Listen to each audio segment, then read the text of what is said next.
current estimates are that 90%, that's right, 90% of adults throughout the world consume a caffeinated beverage every single day.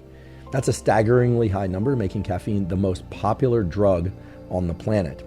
In fact, because of the way that caffeine works, and just to remind you how it works, it effectively blocks adenosine receptors. Adenosine is a molecule that builds up in your brain and body more and more according to how long you've been awake. It makes you feel sleepy.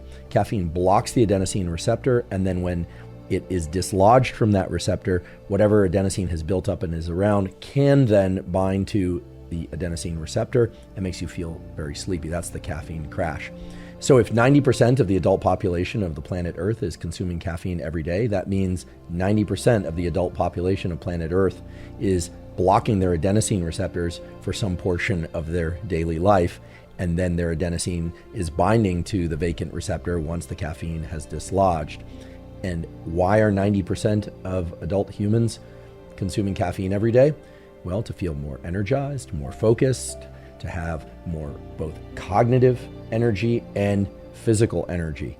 Now, of course, most people are not walking around thinking, oh, caffeine gives me more energy, more focus, etc. Most people are consuming caffeine every single day and are consuming caffeine every single day in order to feel, quote unquote, normal, to be at their baseline level of cognitive ability and physical energy, and so on.